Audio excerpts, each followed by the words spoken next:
Hey, this is Connor from the Eyes and Ears podcast, and we are joined by Master Freddie LaPan of Villari's Martial Arts. So, Master Freddie, how's your day going? Day's doing awesome. I mean, how can it not be? I'm sitting here against with the famous Connor, Connor, everybody's Connor. favorite kid. So, I have a few questions for you. Sure. Yep. So, Well, like, actually, before we get started, I don't want to interrupt you, but I want to first congratulate you thank you. on having this podcast. I think it is absolutely awesome what you're doing and how you're helping people and your mission. And so it's actually an honor for me to be your first guest, too. I really, truly appreciate that. And when you asked me, I got those butterflies in my stomach Thank saying, you. yeah, that was very nice of him. So I truly, truly appreciate that. Thank you.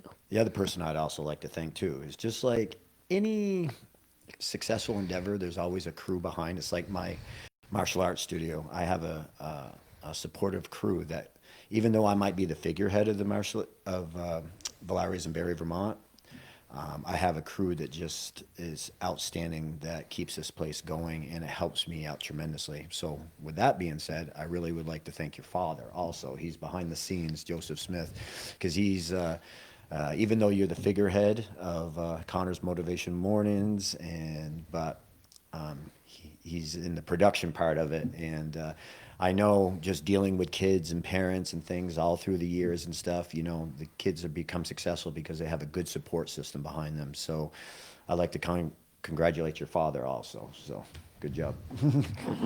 All right, go ahead, my friend. So, how long did it take to get your dojo license? Well, basically, what happened is when I was going through martial arts, in the sense where I started when I was about 12, 13 years old.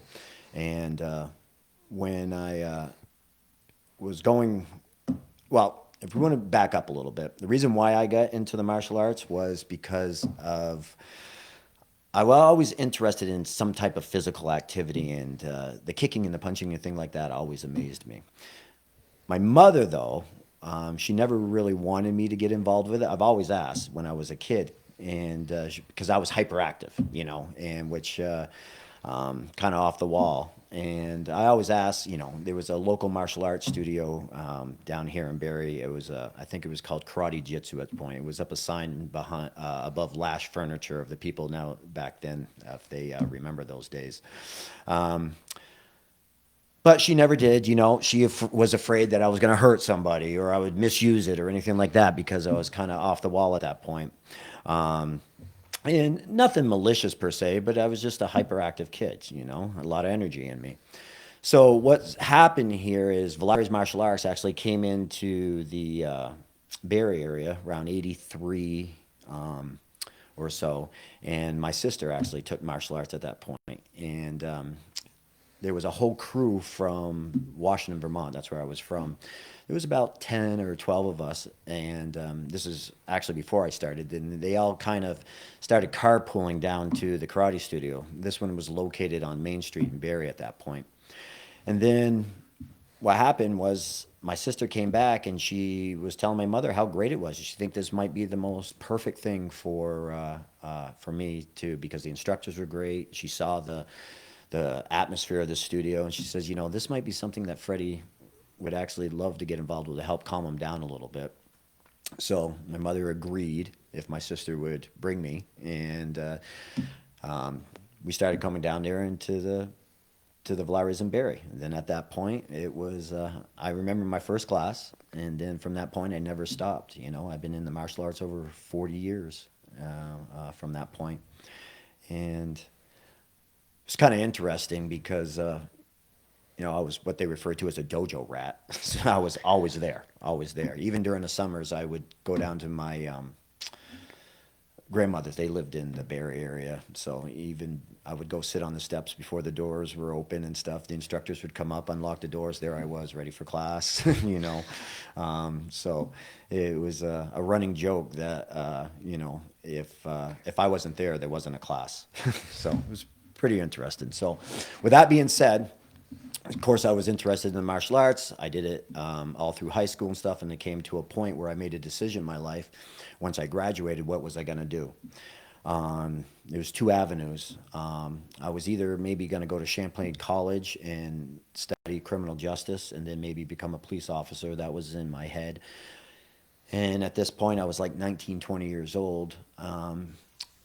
I was either gonna do that, or I had an opportunity to actually purchase the martial arts studio here. And I talked to my family a little bit about it, what should I do, and my grandfather, which was one of my biggest supporters, he said, well, why don't you try that? He says, get the martial arts studio. If it works, great. If it don't, he says, you can always, follow that other avenue. And so I took his advice at that point, and I bought the Villaris martial arts, right? Obviously the original one that I started in, and then at that point, it's never looked back. I've been doing it ever since. That is true dedication right there. Yes, it was. I kind of say, I'm I'm an average person, but with a little bit of above average determination. you know, it was one of me coming from a small town. I lived in Washington, Vermont at the time, which is just a small little town, and I went to elementary school there and went to high school in Chelsea High School, and that's where I graduated from. But I'm just an average guy, and I did have some big goals, and I still do. There's still things I want to achieve in my life. But again, it's just that you need that determination, you need that perseverance, you need that dedication, And Definitely. this is something, the stuff that I preach to all my students, in the classes with my message of the weeks and things in that manner. And I try not to be an armchair general. So I like to practice what I preach also, not only just to say, but I also like to do, and set the example through action. That's actually a really cool story. Thank you. And so my second question was, like, what age did you start, like, karate? Martial arts? Yeah, I was Yeah. around 12, 13 years old. I mean, that's what it was. I mean, I was, not young. I wish I started earlier. I wish I started at, the age that some of these guys are coming in, um, you know, 3, 4, 5 or so. I mean, I started my son out at 3 years old, but of course I was dad and he was always around it, so I got him in there. But it was kind of funny. At 3 years old, it is pretty young, but he was outside of class more than he was in. We have a running joke at the house. When he was little, and he would in class, and my wife would come pick him up, and he would be sitting out in the hallway. He said, "Oh, Dad kicked you out of class again," because sometimes he could be a little disruptive. Because at that age, he didn't know the difference between instructor and dad, so he had to find that out. And of course, as he got older, and he kind of learned that, yeah. So I heard you got some operations. So what made you come back after those operations? Well, this is interesting. Operations, many of operations. Okay, I've had 3 operations on my knee.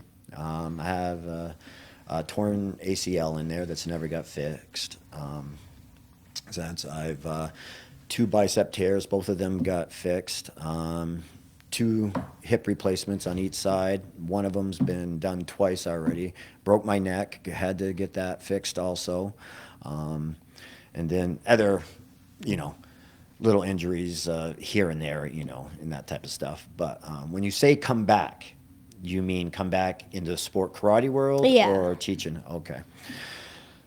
Well, because in the sport karate aspect of things, that's one of my loves. I loved competing. I loved going out and doing the, the the test, I would say. Um, and I got involved in martial arts tournaments. I feel kind of young in my martial arts career.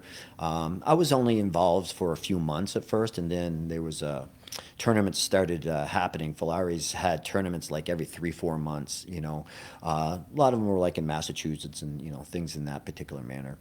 It was kind of interesting though, because when I talk to my students and they see, the trophies and things like that, it's funny because they see the almost not the finished product, but they see the success, but they don't know what I had to do To earn that. to earn that. Absolutely. The funny thing is that when you ever meet a successful person, never think that that's where they started, because there's always a backstory behind it.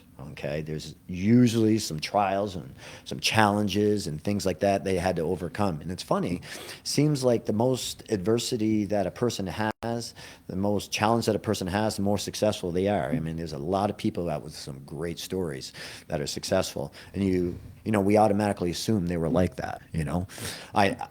Because I was hitting tournaments. Like I said, just started karate. I was probably 3 or 4 months in or so. And it was probably, I'm going to say, consistently going to karate tournaments. I was losing my first match or won my first and lost my second, and then never getting into the trophy rounds. And that was like my first goal, is like, I want to win a trophy. I want to be able to hold one, And with that being said, it probably took me about 2 years before I even placed at a karate tournament. Now, with that being said, my message for that is perseverance, And what I basically did is, because I had this goal in my head and that goal got shut down repeatedly, But I came back to the studio, kept trying, kept working. Let's try it again. Let's try it again. Let's try it again. And eventually, my first trophy was a third place trophy. So I was so proud of it. It was probably about this big, Very proud of it and stuff. Remember I told you my grandfather was my biggest supporter? Yes. Yeah.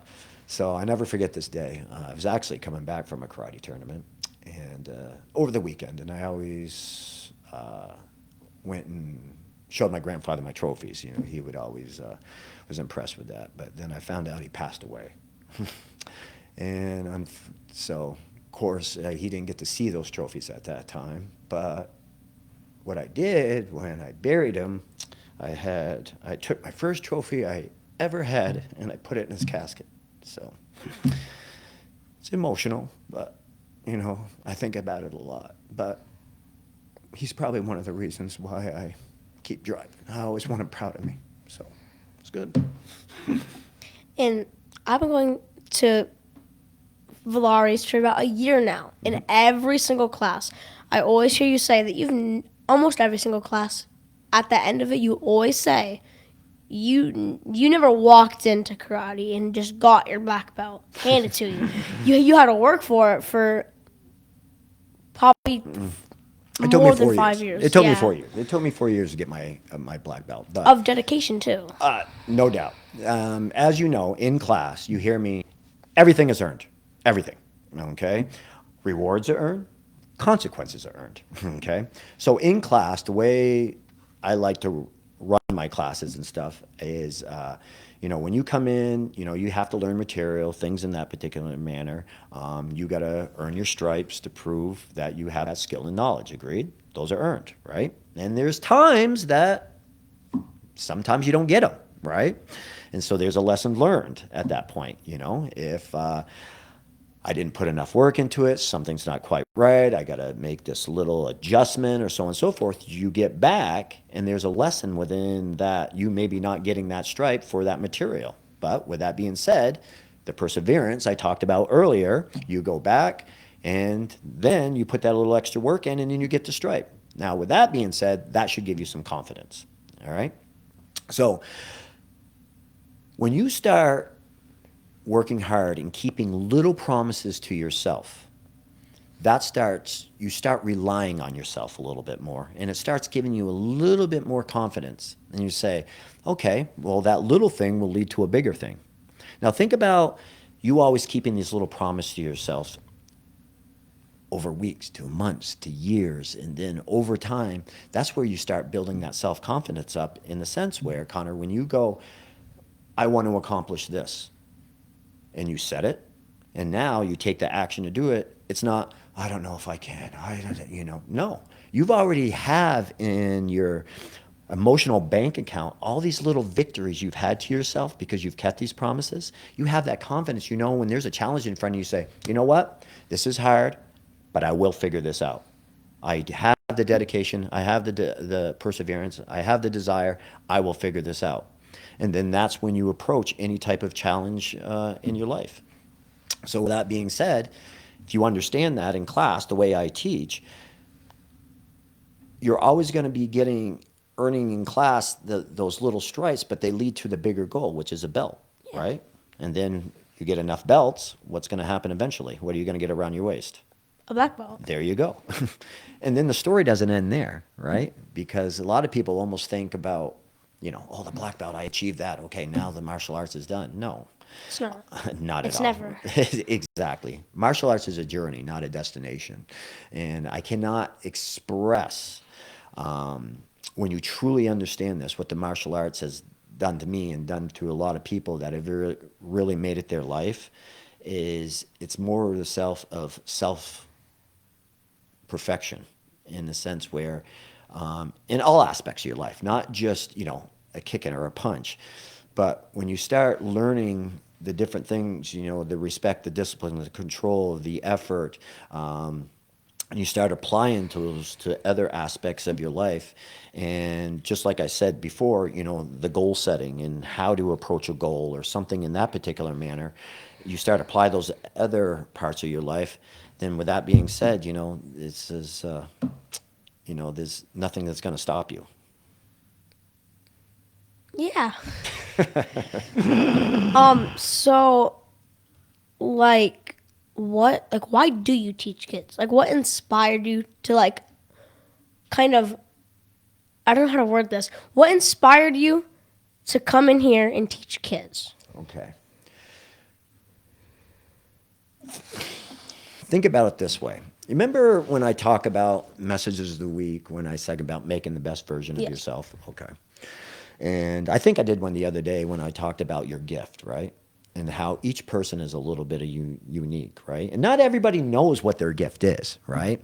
Now, I did not sit there and start a martial arts student and say, I'm going to teach kids. I mean, it's part of it, of course, or it's the martial arts that interests me, right?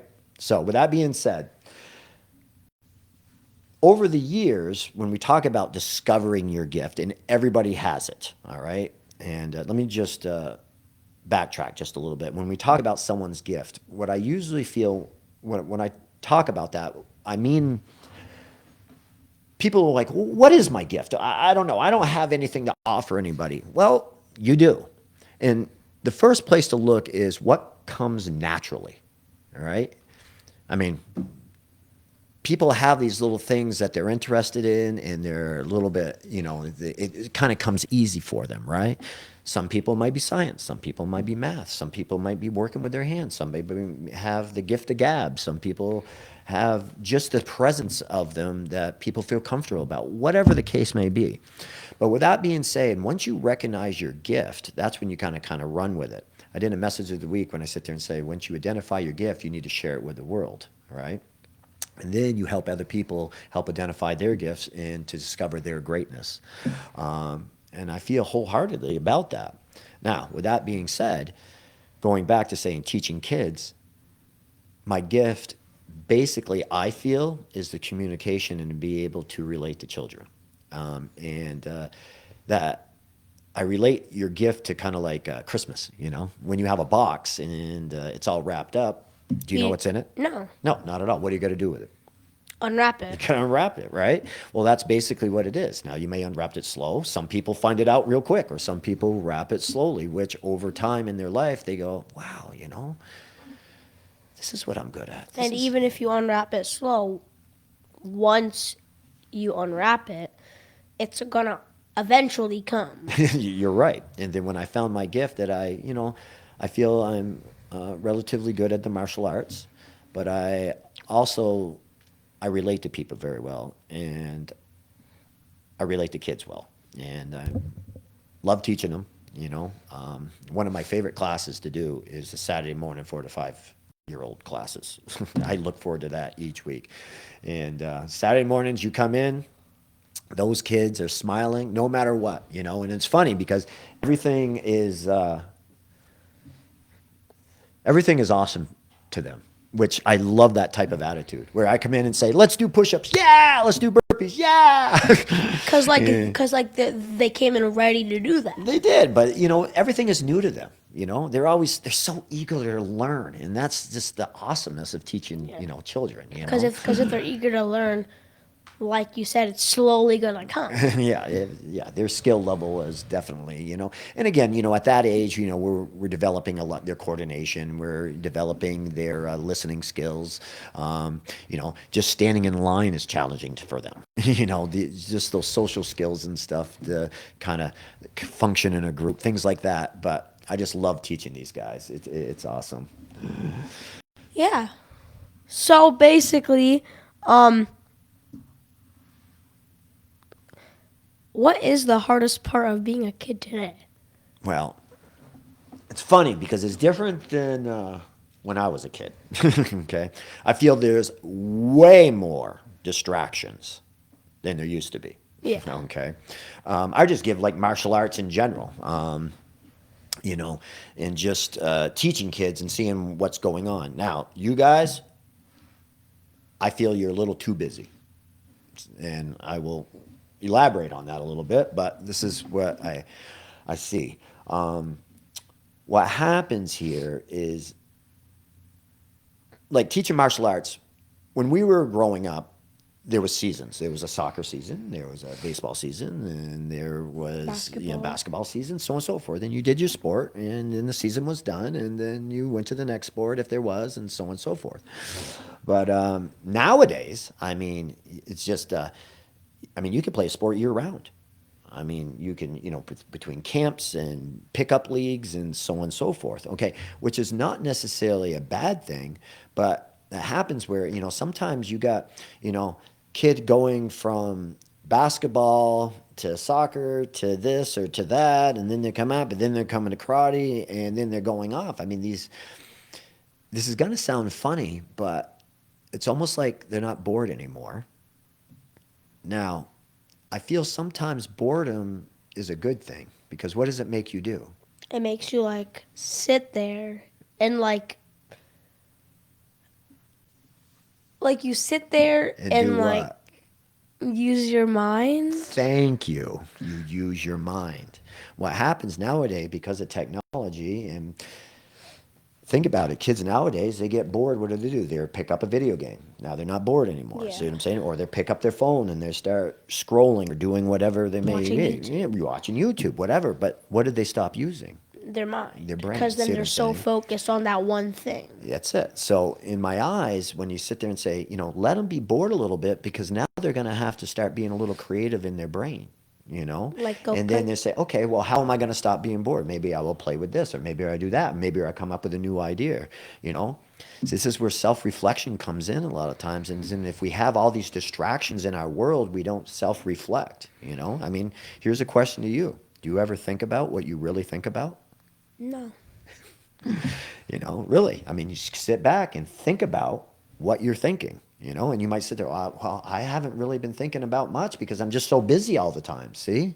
And that's what I feel kids nowadays, that's one of the hardest things is this, they're truly all over the place in that aspect. And so I would like them to be aboard a little bit more so they use, I'm gonna need to take things that advice. well, I mean, you can take it as you will, but that that's my feeling behind it. If that makes sense to you. Yeah, it does. Yeah, yeah. So I have another question. So where were you born and like what was the surroundings like? Like was it toxic? Was it nice? Well, I was born right here in Central Vermont Hospital, Yeah. yeah, up in Berlin and stuff. And I lived when I was a little kid, we lived in Graniteville, and then we moved to Washington. But just talk about my childhood here real quick. First of all, I was raised by a single mother.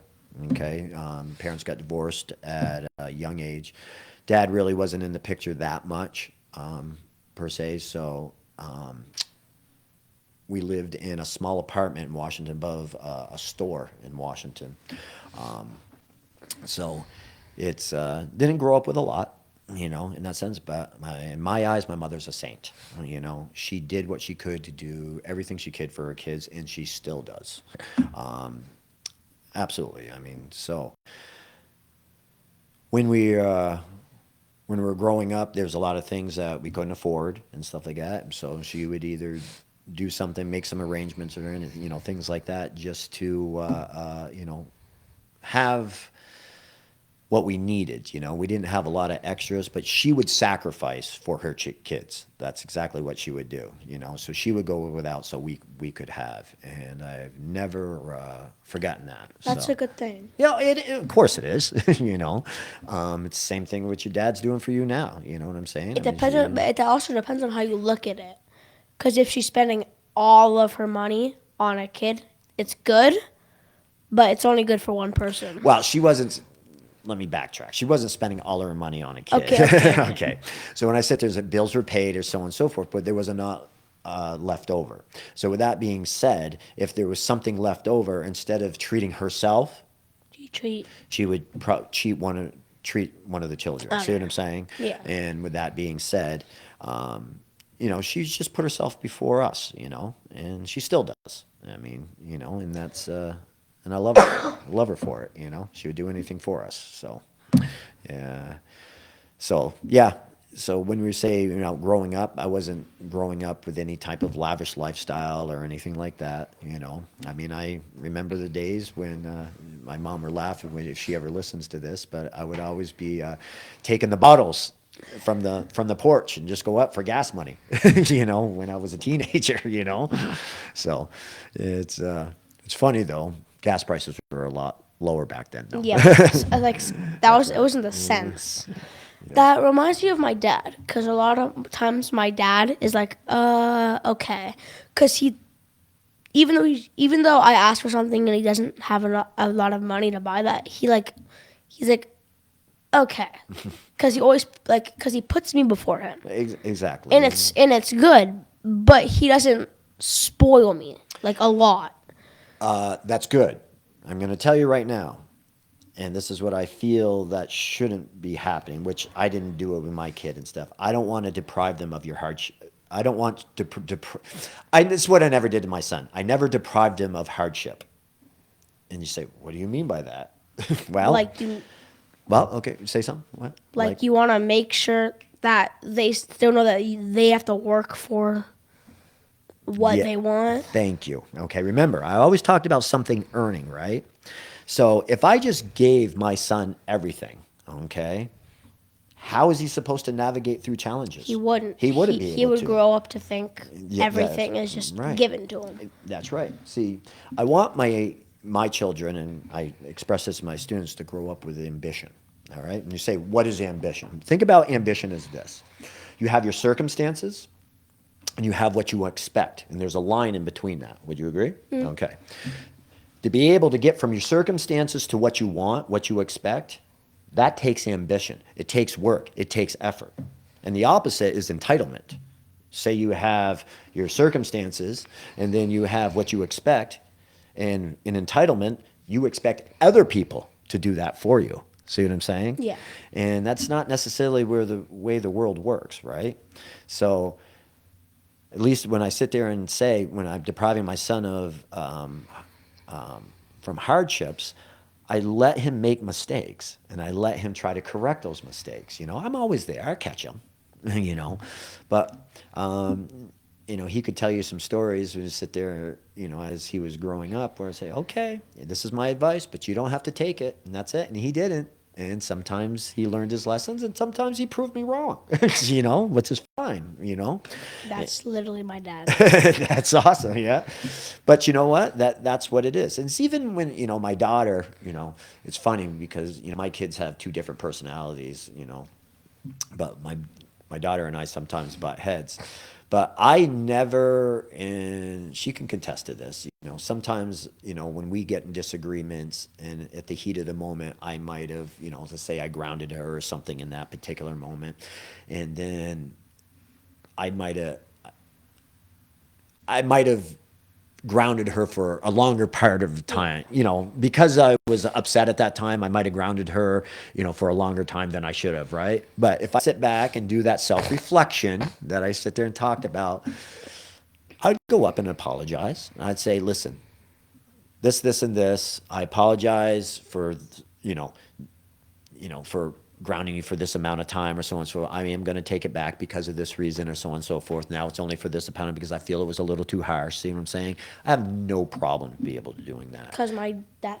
No, you can go. Okay. You go. Because my dad, he, I don't want to say he doesn't believe in groundation, but he's never grounded me because Right. he thinks because he just takes away my privileges because technically because I don't know why, but he just he's never grounded me. He always takes away my stuff. But a lot of the times, when he gets mad, he always ends up saying sorry. He never doesn't apologize. Yeah, no, that's awesome. And basically he wants to let me still be a kid. Oh, there's no doubt about it. Now, Yeah. when I sit there and say grounded, there's many types. Now, let me give you a for instance of what happened in my household when someone got grounded. For instance, we went by a point system. Didn't I say everything is earned? Yes. Okay, so what would happen though is and my daughter hated this, and I think I grounded her maybe twice in her whole life. Okay, at this point, but this is what I did. We did a point system. What happens is these privileges are taken away, and I gave a list of activities that need to be done or chores in the house. So if you did dishes, it was this amount of points. You folded laundry, this amount of points. You did this and did that, and so on and so forth. And what she had to do was earn the points to a certain total to be ungrounded. So with that being said, it's not just she's going to sit in her room by herself and not do anything. No. So the more work she did around the house and so on and so forth, the more points she earned. And then the faster she got ungrounded, because the faster you reach to this point total, that's when you were ungrounded. So when my dad took away my privileges, I remember it wasn't just one time. I was a pretty stubborn kid. Okay. Basically, almost every time he grounded me, he said, "If you want to clean, I'll think about ungrounded or giving you back your privileges." Right. I didn't do it, and then he always ended up saying, "If you do this, Yep. I will shorten the time." Yep. So then I started but I went and did it, and then now a lot of the times when I get in trouble, Hopefully that's not much though, right? it's not. Oh, okay. But a lot of the times when I am in trouble though, I like you said, things become a habit. Mm-hmm. So whenever I'm in trouble, the first thing that comes to mind is me cleaning. I might not do it, but a lot of the time I do it because I kind of want to get my privileges back. The thing you got to understand about this, and when we're talking about being grounded, or even, remember I said, everything is earned, rewards and consequences, right? If you earned yourself a consequence, understand this. No one does it out to be mean. They do it out of love. It's like, what do you mean? I have a saying here at the karate studio, and it said, I will never be mean to you, but I will always be tough on you. Okay? Because accountability is a big thing. You know what I'm saying? And what happens here is every action has a reaction, good or bad. And we got to teach people to be responsible for their actions. And what happens here is if you're letting somebody sit there and say, okay, I did this, and they say sorry, and then they say sorry, and then they say sorry, and then they say sorry, and then they say sorry again. Sorry doesn't mean much anymore, right? So this is where you got to make sure that when someone says sorry, behavior changes, okay? Because if it doesn't change, that's just manipulation, all right? So holding people accountable for their actions, okay, is actually a good thing. And because that's what happens when someone grows up. I have to be accountable for my actions here at the karate studio, Yeah. and then anybody that has a job or anything like that, right? So where does that got to be? It has to be learned at some point, Yeah. right? So with that being said, as you're growing up and then you getting a consequence for an action, that you earned, I would agree with that. Yeah. I'm sure he didn't ground you or take away something because of the fact you didn't do anything, right? Yeah. Okay. All he's trying to do is give you a mental reminder. And that mental reminder is, whoops, I won't do that again because this is how he is going to hold me accountable for my actions. Does that make sense? Yeah. And again, now do you find that being mean or just being tough? Being tough. Exactly, because you're going to grow up and be a fine young man, and you're going to be a productive person in the community, and that's how we learn, right? So my dad believes that when I say sorry and like basically if he accepts just I'm sorry, dad, or Yep. sorry, that's technically enabling them to do the exact same thing. Because sorry doesn't mean anything until you prove on what you're sorry for. See, and that's exactly what I just said. So it's a sorry with changed behavior. Yeah. Understand? So that means you said sorry. Now you need to switch your actions. Sorry don't mean nothing when you do something over and over and over and over again 10 times. And then again, you say sorry. Again, that's manipulation. That's just you trying to manipulate the situation. You know, kids are good at that. But my dad finds it a lot better because when my dad says, when I say sorry, my dad says that's not explaining what you're sorry for. When I say I'm sorry for doing this and telling him what I'm sorry for and understanding that I did something, Right. then he takes that a lot better because then he knows what I did and then he knows that if I do it again, And you know yeah, what you did is more important. When in class, have you ever seen me give a kid burpees? yeah, Okay. many times. Okay, perfect. Okay, because of something they were doing, right? Was it being me? Maybe they're talking out of turn or so on and so forth. And usually I give a warning and so. But if you ever notice what happens when they walk back in that room, what do I say? Do you know why I gave those to you? And they say yes. Why? They have to explain that to me. So they know what they did. And then how are you going to switch that behavior? See what I'm saying? It's a process. So it's not saying sorry and just letting it go. You know, you ever heard the term, I don't know? Yeah. Okay.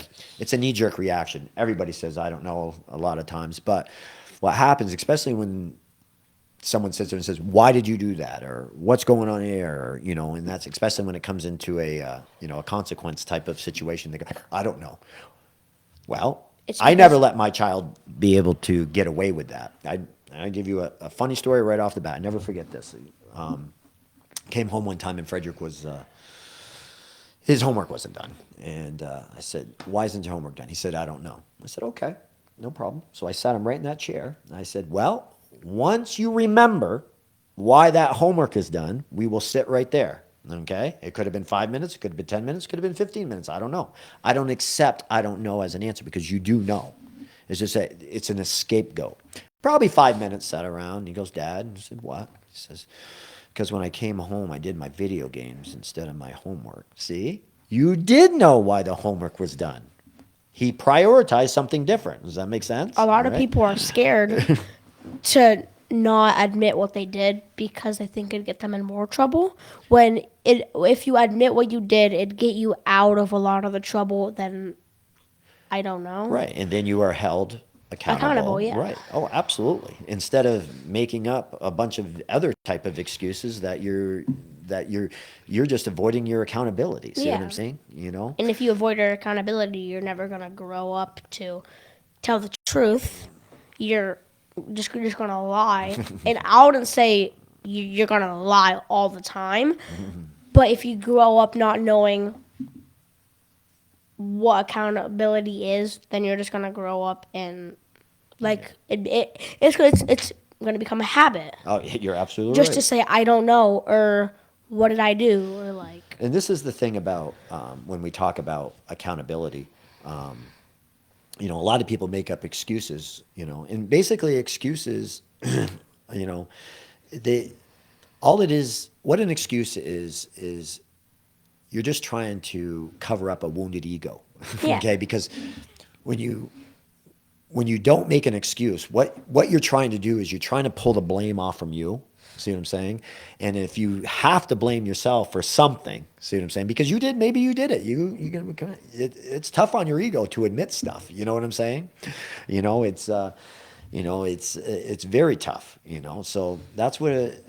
Like the message of the week we did this week when we were talking about making the best version of themselves. I said, what we have to do is we have to determine our strengths and our weaknesses. And what a lot of people do is they avoid their weaknesses. They just want to work on their strengths. And one of the reasons why they avoid their weaknesses is, number one, they have to admit that there's a weakness, right?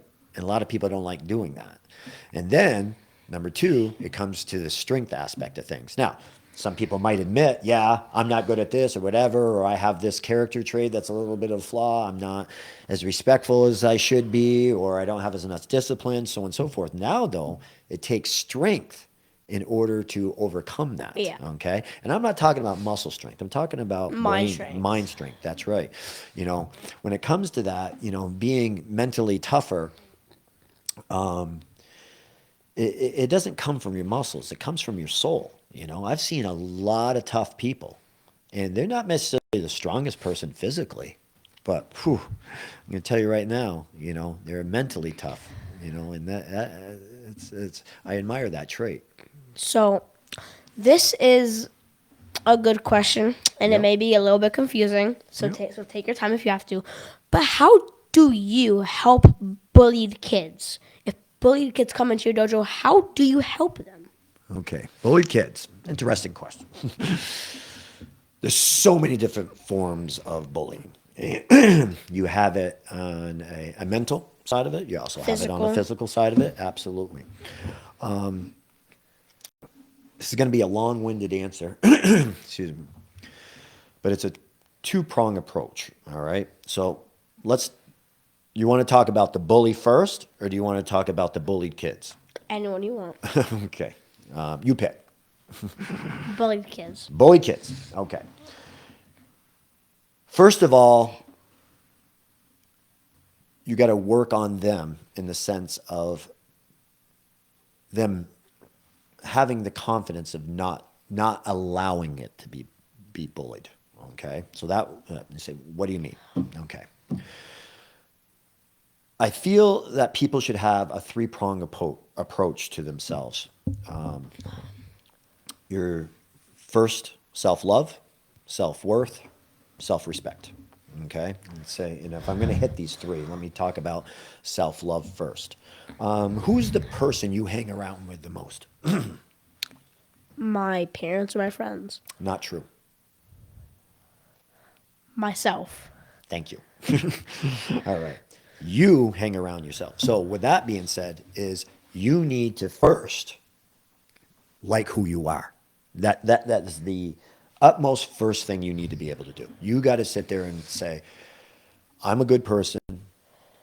I love these traits of mine. Remember we talked about strengths and weaknesses? Yeah. Sorry about that. So when we talking about that, it's learning that these are my strengths, these are my weaknesses, these are what I want to get good at, and understanding that there's a process of growing, all right, and loving yourself. Now, once you get that, you feel comfortable with yourself in a sense, and I feel there's a lot of struggle with that with young kids nowadays. Now you go to self-worth. So self-worth is your identity. It's what you feel you deserve. Remember when we talk about identity, when you say about your worth or what you deserve, it's like, remember when we talked about your gift? Yeah. Okay. So when you start to identify your gift and you say, yeah, you know what? I do have a gift and I can share this with other people and I can help other people, you know, thing in that worth. You feel more worthy, you know, because you're helping other people develop their greatness. Isn't that a great feeling? Yeah. See what I'm saying? So that's self-worth. Then once you got your self-love and your self-worth, you say, okay, you know what? I like who I am as a person, you know, and I deserve great things. Then it comes into self-respect. And then where self-respect is setting boundaries. And I'm going to tell you something right now. Take this advice as you grow up, okay? Be careful what you tolerate because you're teaching people how to treat you. All right? Does that make sense? Yeah. And let's give you like a for instance. If you sit there and allow, somebody to treat you a certain way, let's say bad, okay, and you just allow it, what do you think they're going to keep doing?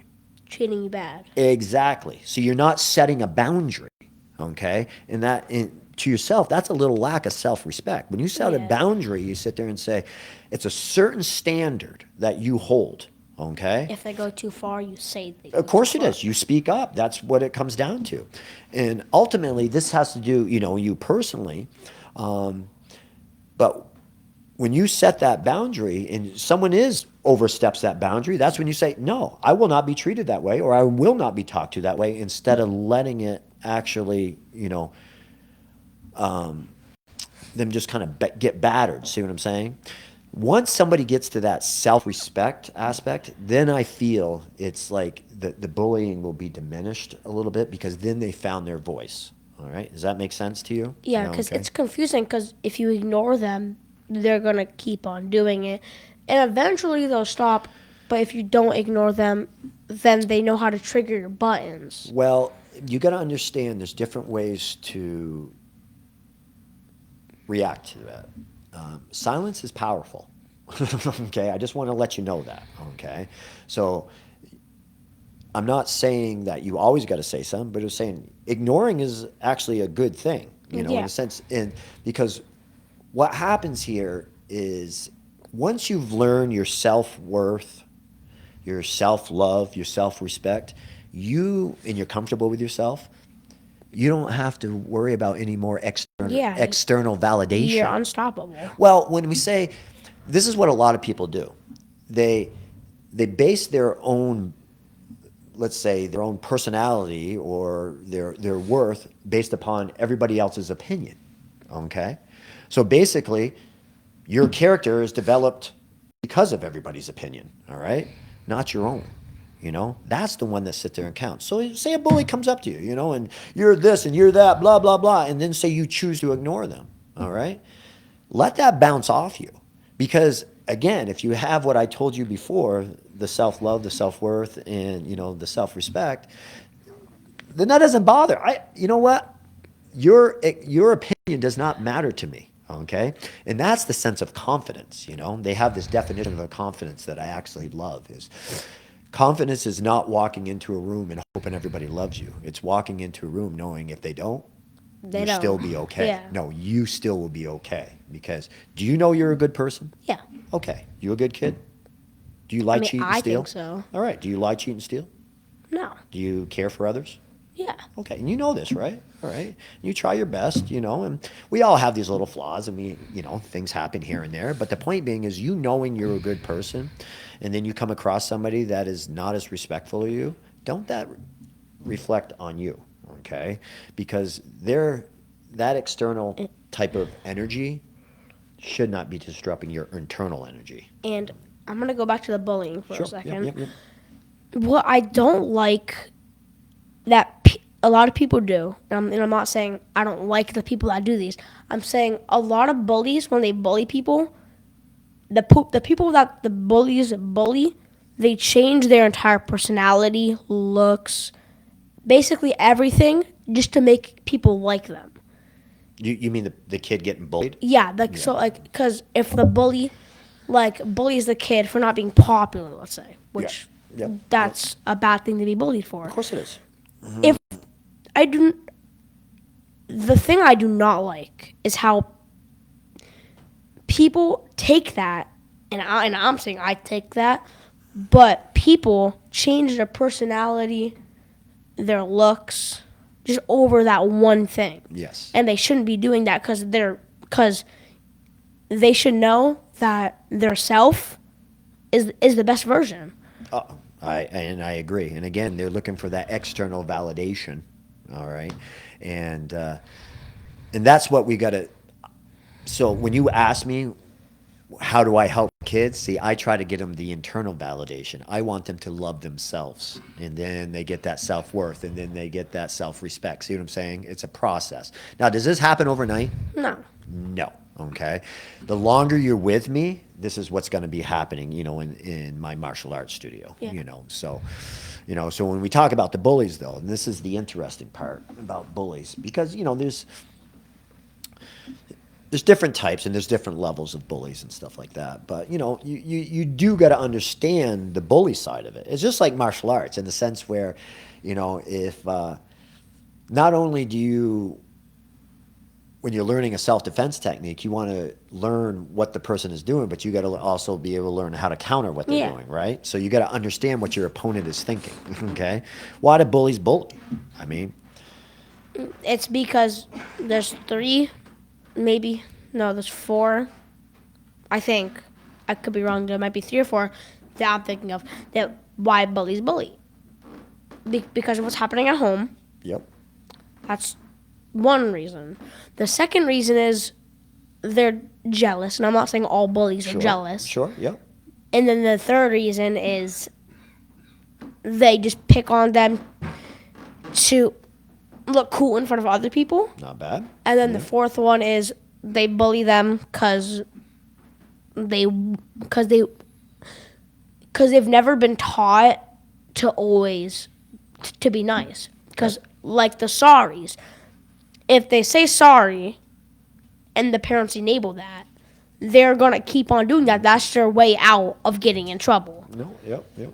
So a lot of the times bullies be bullies because they know that if they do get in trouble, all they have to say is sorry. And then the parents will be like, okay, well, Yeah, that's the accountability aspect. Yeah. But if you go to the root of it, of why they're acting that way, and just like you were saying earlier, let's put it down into a small little phrase. It's what they're looking for is power. yeah, And why are they looking for power?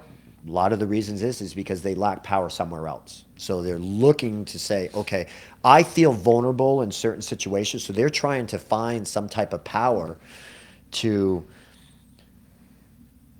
hold over someone else. Does that Yeah. make sense? Now, what does usually a bully do is they usually bully someone where they perceive less powerful than them. And that's it.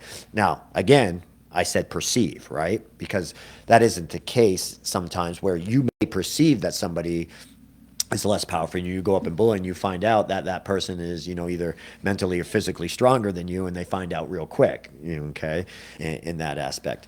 But with that being said, you gotta, this is where when you go in and you're working with a bully, you got to try to understand that they're looking for power.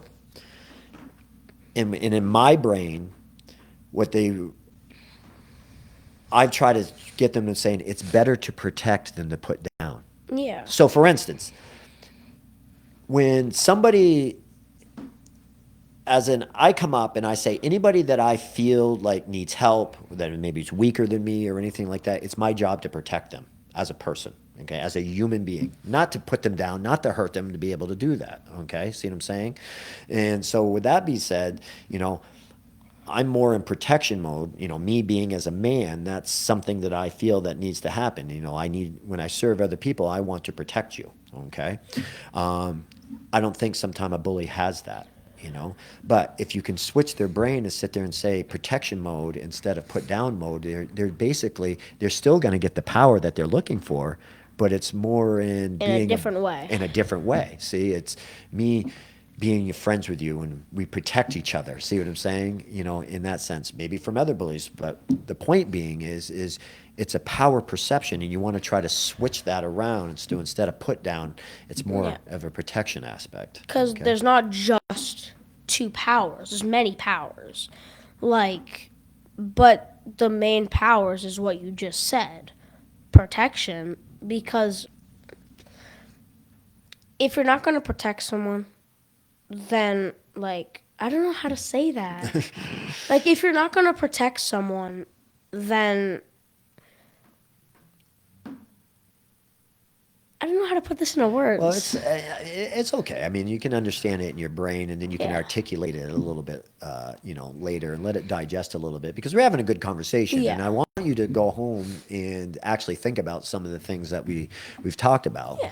But again, that's the thing. It's like if you can switch the mindset of a bully, instead of sitting there saying, I need to overpower these people, how about more about protecting these people? You know what Yeah. I'm saying? Protect them then physically and mentally, you know, in that aspect. And everybody has that attitude. That if you can get everybody that attitude, then everybody's got each other's backs. Everybody's looking out for each other, you know, and that's more of a positive thing in my eyes. Does that make sense? Yeah. Yep. So I want to say another question Sure. because I have only a few left, Yeah, yeah, yeah. and then we can start talking about it Okay. unless we're done. But so you might have, because now that I've listened to your story, you might have. Yep. But did you ever train yourself like outside the dojo? Like, did you ever get like punching bag? Did you ever like kick trees? Like, Oh, it's kind of interesting and stuff. I was yes. So when I was taking martial arts and stuff like that, I almost think the world was my playground in that sense. I mean, I remember, and please don't do this, you know, but you know, across the street from my house, there was a Washington Village school, and they had a playground and things like that. And I would go over there and I'd climb up the basketball hoop and grab up there, not the hoop, but the backboard, and I would try to do pull-ups and things like that. And I would try to jump over things and go like that and crawl up things, you know. Oh yeah, I mean, it's just a kid being a kid, you know, and obviously not thinking a little bit first saying of the consequences of if I fell and broke this or doing like, you know, it's just a kid being a kid. But yes, I always trained, and I still to this day, you know, I mean, of course I got a martial arts studio, but I'm always practicing at home too. Yeah. It drives my family nuts. now, Frederick can contest to this because I would sit there and have an idea or a practice, or it'd be like, you know, 10 or 11 at night. Come here, get out of your room. Come here. Come here, grab me. Let's try this. See what I'm saying? I'm constantly doing this type of stuff. and me and my dad got actually two now, which I want to go home and fix the other one. About a month in a karate with you, and when I probably like a yellow belt, maybe an orange. We got our first punching bags Yeah, sure. and an entire like glove set, Yep. like wrestling set. It was cool. Yep. So we got two. Yep. One of them isn't done yet. I remember I went home that first day. It had no sand in it, and I was still punching at it, and I could feel like I was proud of myself. Out of all the things I've accomplished, and in that few months, I was really proud of myself. Like, and I'm gonna be honest, I was getting a little too encouraged Right. until it came back to me, but I was getting Well, little victories like that. Remember when I talked about confidence in yourself? Yeah. And what it is those little victories that you just sit there. You just said you were proud of yourself. Good. That is a victory you just put in your emotional bank account that you can always draw from. You know, and you get enough victories up there, and your confidence kind of builds. And again, you accomplish anything you want. I remember you talking about the confidence to the message of the week. I'm pretty sure, Yep. and you said something about it's good to be confident, but a lot of the times it's not good to be too overly confident. Well,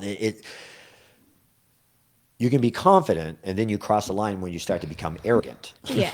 Okay, and there is a balance. See what I'm saying? I'm a very confident person. Okay, again, where does it come from? Self-love, self-worth, self-respect. See what I'm saying? And I know in my brain, because I've contributed to my emotional bank account many of times, where I say, I'm going to do this, and then I do it. I've kept the promises to myself. Understand? And that's where discipline comes in. It's where a lot of people get mixed up between discipline and motivation. And what I mean by that, a lot of people, you know, they get, you know, something everybody can relate to. New Year's resolution. All right, I'm ready to go. Rah, rah, rah. And they get, you know, and I'm going to do this and I'm going to do that, so on and so forth. They're motivated. And motivation is great to get started. But when motivation fades, what has to kick in? Confident. Discipline. Oh, discipline. Discipline. Doing things we should, whether we remember, feel like it or not. Like you know? like a week. Yes. Oh. And that's when you have discipline, then you have consistency. When you have consistency, that's one of the keys to success is be able to do something consistent over and over and over again. I'm bored. Doesn't matter. Do it again. Oh, well, I already did it 100 times. Now do it 101. You And know? and for one of my New Year's resolutions, it was actually about karate. Okay. I don't know if I told you this, but basically one of my New Year's resolutions were to get a better belt and to actually push myself a lot more in class. Sure. Now, it's hard, and before I made that New Year's resolution, it was really hard. But lately, I've been like, oh my god! Even my dad has noticed it. I've been doing like the actual good push-ups. I've been like That's pushing myself, and I've realized I've been pushing myself because I feel a lot stronger lot. mentally and physically. See, there's the benefit right there. Now, again, there's another reward or another win you put in your emotional bank account. There you go again. Okay. See how that process is? Yeah. And again, now you're better than you were 2 months ago. Yes or no? Yeah. Better version of yourself. Like I say, you're not the same Connor that you were 2 months ago. See, you are a better version of yourself. Because why? Because you I took put the action. time, effort, Time, and effort, consistency. yeah. You know, I was being interviewed, about a year or so ago, and one of the guys, one of the questions was, he says, Freddie, I've seen you, known you for a long time. He says, I've never seen you out of shape.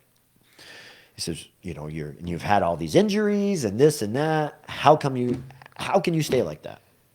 And that was my answer. It was consistency. The problem is what a lot of people do is they find an excuse to do nothing. Okay. I give you an example. Like they say, okay, my workout is 45 minutes on a Monday. Oh, work ran late, so on and so forth. Now I only have 15 minutes left. Excuse. I'm not going to work out. Excuse. Well, you can work out. How many push-ups can you do in 15 minutes? How many burpees can you do in 15 minutes? How many squats can you do in 15 minutes? See what I'm saying? You could do something. You could do something. You don't have to just take your whole workout and just throw it away But because you only have 15 minutes left. Agreed? Yeah. Okay. So with that being said, it's the consistency of just that repetition, and then it's a compounding effect. And then eventually that's how skills and knowledge is actually ingrained into your Because body. it's also a lot better to. So, like you said, 15 minutes, you can still make a while of that. It may be a lot better to have more time, It would, but if I didn't have the but time, right? you can still make that time worth it instead of just doing one push up, breathing there on your phone, scrolling through YouTube. Oh, totally agree. Or TikTok. This is something I want you to be a coach to a student, all right?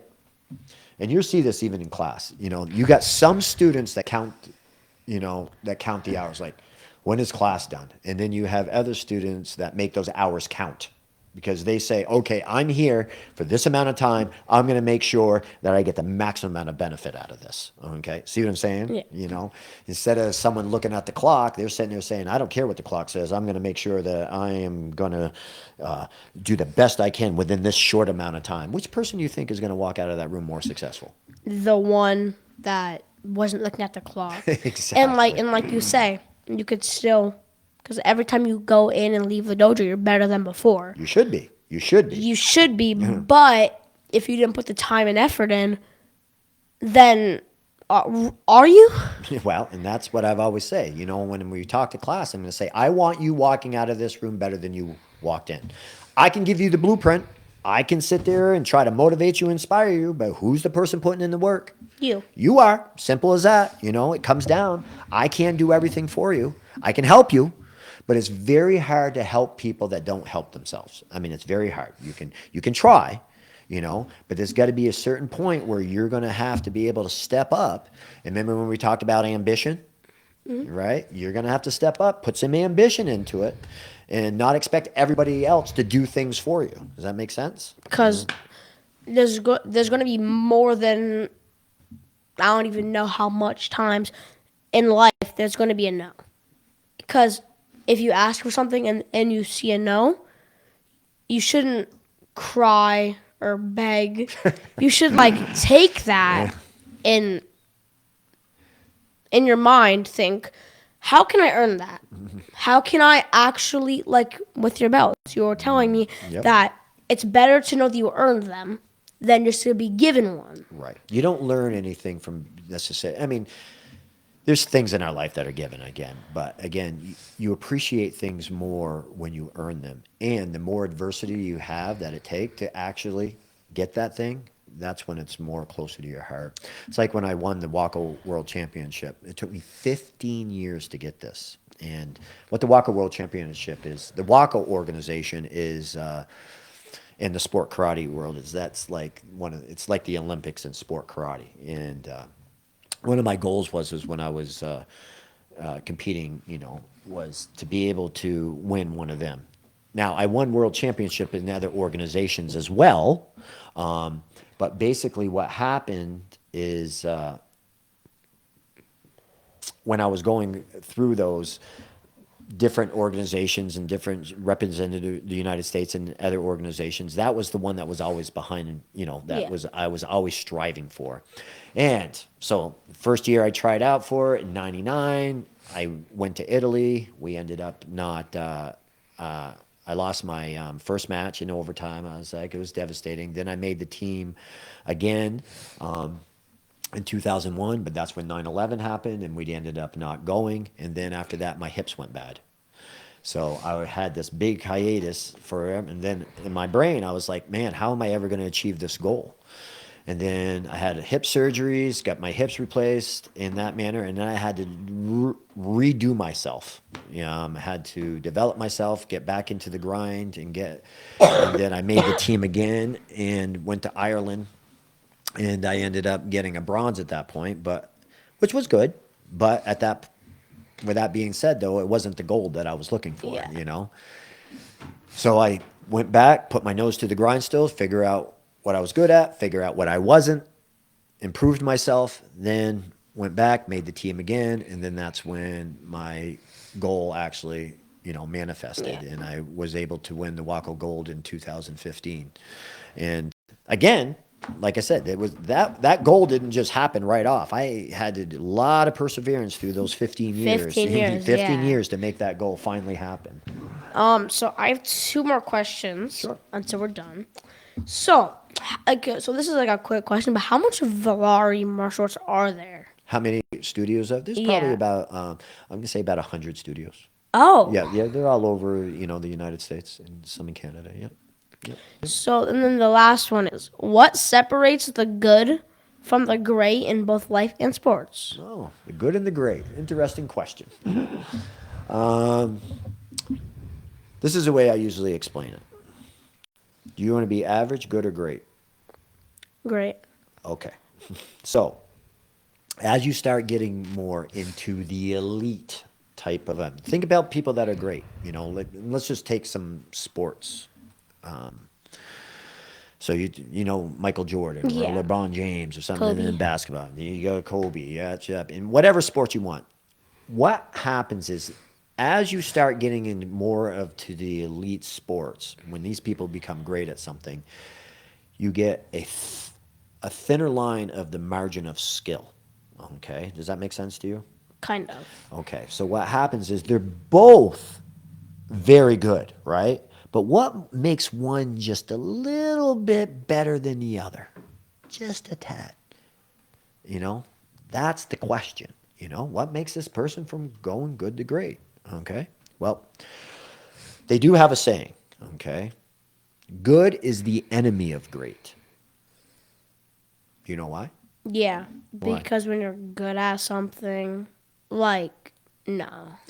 I tell you why. All right, it's a little bit of a trick question because people just say they never become great because they say good enough.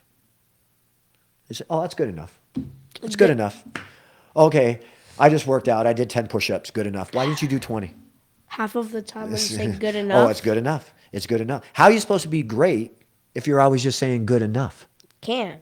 Exactly. Well, So the like, people that are actually great, Connor, the people that are actually great go above and beyond. It's not just good enough. What they sit there and say, they do what's expected and then they do more.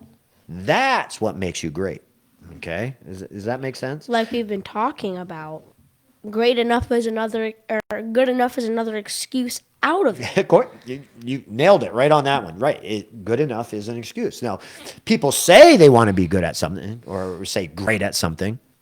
But this is where they don't understand the process of it. A lot of times people see stuff. You see like a professional athlete and say, I want to be like that, or I want to be like that, or I want to be like that, or they see these trophies and they say, I want those, and so on. They don't understand the process it takes to actually get to that point. They just see the result.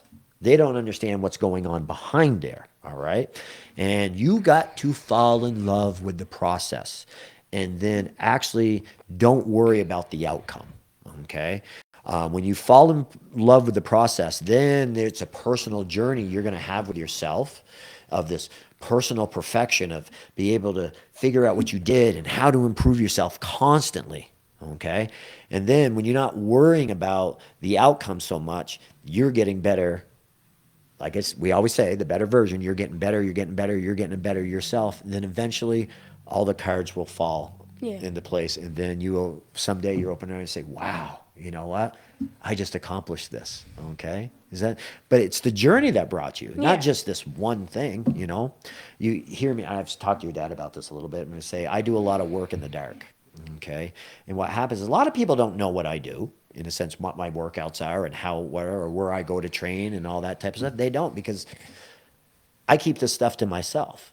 Okay. What they might see is the result of me doing this or doing that, and they see a trophy or they something, then I put that on Facebook, or an accomplishment here and an accomplishment there. But they don't understand the work that it took. They just see the accomplishments. Yeah. You understand? Okay. So there's a lot of times you got to work in private to be praised in public. Yeah. Does that make sense? Yeah. Okay. It's just like this today, this podcast. Yeah. All right. So let's say this is the final product, and congratulations to you, because this is Thank you. great. I mean, it's awesome. But the point being is people say, "Oh, look at that Connor. You know, look at the, you know, he's so lucky. He's got this." He don't know. People don't know what you're going through. Yeah. People don't even know what brought you here and this started this whole thing. Yeah. See what I'm saying? I mean, you're sharing your story and stuff like that, but they didn't feel what you feel, and they don't actually see this production behind the scenes right now of us just sitting here and what's going on over there. Yeah. Right. So with that being said, you know, it's the final product that a lot of people say, but they're not willing. I'm not saying everybody, but a lot of people is now you put that process in front of them and say, okay, you want to accomplish this? You got to do this, this. Well, I don't want to do that. Well, that's no, I then don't want to you do can't that. do it. But I want that, but I don't want to do. Hey, thank you. So that's what it comes down to. Does that make sense? So if you're willing to go through the process, then you're going to end up getting the praise. Yeah. Okay.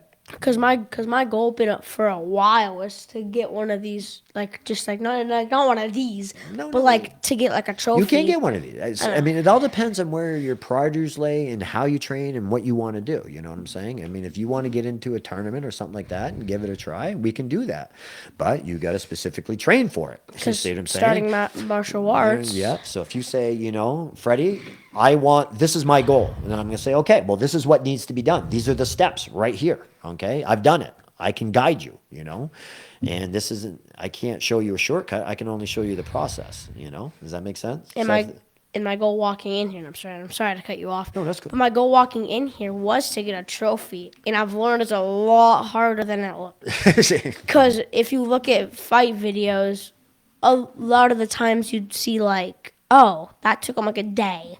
In reality, it took them like 10 years, like you said, 15 years just to win one thing. Exactly. So Like, they didn't, that's dedication. You're right. That gold medal took me 15 years, technically. You know, that day I showed up, it only took me, you know, the tournament was a week long, but, you know, but with that being said, 15 years led up to that moment.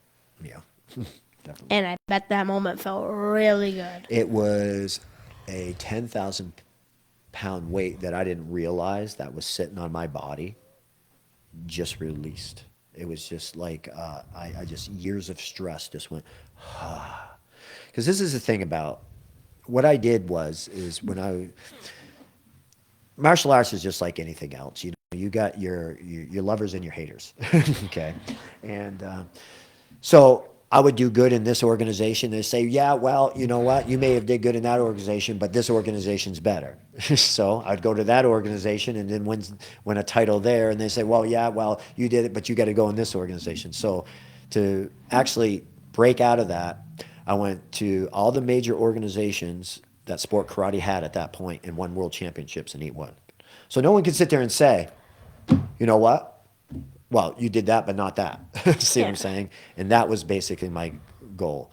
And I didn't do it for anybody else except for me. See what I'm saying? When we talked about Yeah. external opinion, see, I did it for me because when I'm done on this earth, okay, at this point, I wanted to be able to lay down, close my eyes, and know that, I gave it my all for something I love, and that's the martial arts.